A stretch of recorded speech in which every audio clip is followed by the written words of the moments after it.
selamat siang untuk Ibu dosen dan teman-teman semua. Terima kasih atas kesempatan yang kami peroleh.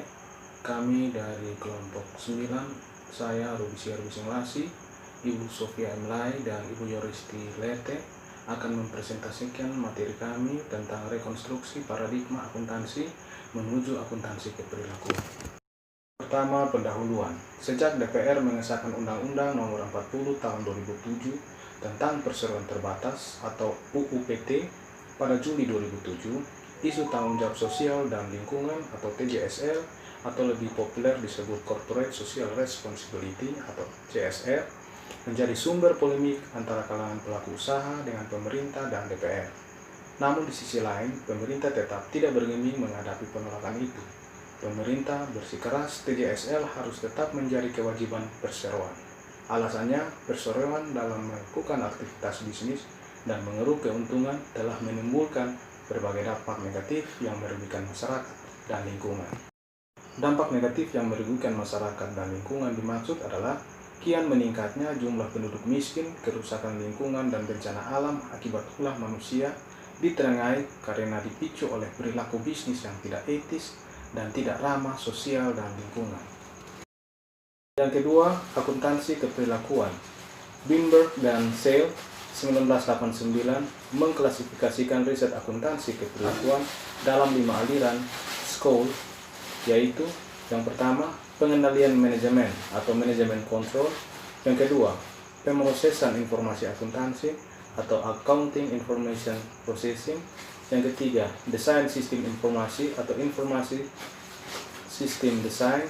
Yang keempat, riset audit atau audit riset. Dan yang kelima, sosiologi organisasional atau organizational sociology. Perkembangan yang pesat dalam akuntansi keperilakuan lebih disebabkan karena akuntansi secara simultan dihadapkan dengan ilmu-ilmu sosial secara menyeluruh. Akuntansi keperilakuan menyediakan suatu kerangka yang disusun berdasarkan teknik berikut ini.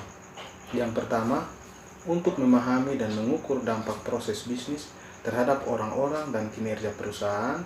Yang kedua, untuk mengukur dan melaporkan perilaku serta pendapat yang relevan terhadap perencanaan strategis. Dan yang ketiga, untuk mempengaruhi pendapat dan perilaku guna memastikan keberhasilan implementasi kebijakan perusahaan. Akuntansi keperilakuan merupakan cabang ilmu akuntansi yang mempelajari hubungan antara perilaku manusia dengan sistem informasi akuntansi.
Terima kasih atas kesempatan yang diberikan kepada saya oleh Pak Robi dan Ibu Sofi. Saya akan melanjutkan materi presentasi kami tentang pengaruh akuntansi keperilakuan terhadap pelaporan keuangan. Persyaratan pelaporan dapat mempengaruhi perilaku dalam beberapa cara, diantaranya adalah antisipasi penggunaan informasi, prediksi pengirim mengenai penggunaan informasi, insentif atau sanksi, penentuan waktu, dan pengarahan perhatian. Persyaratan pelaporan dapat mempengaruhi perilaku di semua bidang, yaitu yang pertama bidang akuntansi keuangan, yang kedua bidang akuntansi perpajakan, yang ketiga bidang akuntansi manajerial, dan yang keempat bidang akuntansi sosial. Yang berikut rekonstruksi konsepsi tanggung jawab sosial dan lingkungan. Sejak DPR mengesahkan Undang-Undang Nomor 40 Tahun 2007 tentang perseroan terbatas pada Juli 2007, isu tanggung jawab sosial dan lingkungan atau lebih populer disebut dengan Corporate Social Responsibility menjadi sumber polemik antara kalangan pelaku usaha dengan pemerintah dan DPR. Alasan pelaku usaha menolak TJSL untuk dijadikan sebagai kewajiban perseroan yaitu yang pertama, praktik TJSL di dunia umumnya bersifat sukarela, sehingga sangatlah aneh bila di Indonesia menjadikannya sebagai kewajiban perseroan. Yang berikut, menjadikan TJSL sebagai kewajiban akan kian membebani perseroan dan mengurangi porsi laba untuk pemegang saham. Yang ketiga, mewajibkan pelaksanaan TJSL bisa mengganggu iklim investasi sehingga dapat menyebabkan para investor Indonesia dan asing hengkang dan merelokasikan investasinya ke negara lain. Yang berikut, urgensi reformasi paradigma bisnis. Dalam konteks reformasi paradigma bisnis, pelaku bisnis mesti menyadari bahwa tanggung jawab sosial dan lingkungan perusahaan merupakan kewajiban asasi korporasi yang tidak boleh dihindari. Dasar argumentasinya adalah teori akuntabilitas korporasi. Menurut teori ini, korporasi mesti bertanggung jawab atas semua konsekuensi yang ditimbulkannya, baik sengaja maupun tidak sengaja, terhadap stakeholder intinya maupun terhadap masyarakat dan lingkungan di mana korporasi beroperasi. Tujuan akhirnya adalah untuk menjaga keberlanjutan bisnis itu sendiri. Yang berikut, reformasi paradigma akuntansi menuju akuntansi berkelanjutan. Ada 3 alasan utama akuntan harus ikut bertanggung jawab terhadap terjadinya krisis sosial dan lingkungan. Yang pertama, moral dan etika. Yang kedua, profesional. Dan yang ketiga, pragmatis atau ekonomi. Secara umum terdapat 3 kategori utama ruang lingkup keperilakuan, yaitu yang pertama, pengaruh atau efek dari setiap perilaku atau kegiatan manusia terhadap desain, konstruksi, serta penggunaan sistem akuntansi. Yang kedua, kebalikan dari yang pertama, bagaimana sistem akuntansi mempengaruhi setiap perilaku manusia yang ada di dalamnya. Yang ketiga, metode atau cara untuk memprediksi untuk menghubungkan perilaku manusia.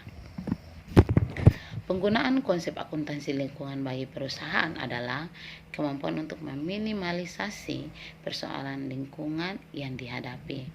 Banyak perusahaan besar industri dan jasa yang kini menetapkan lingkungan. Tujuannya adalah meningkatkan efisiensi pengolahan lingkungan dengan melakukan penilaian kegiatan lingkungan dari sudut pandang biaya dan manfaat atau efek.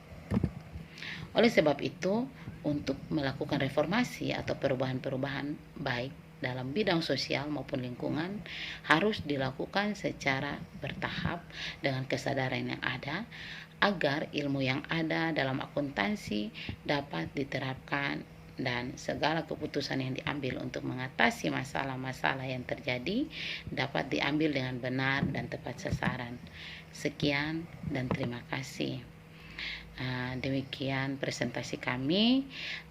Semoga dalam penyampaian kami jika ada kata-kata yang salah atau kata-kata yang kurang berkenan mohon dimaafkan.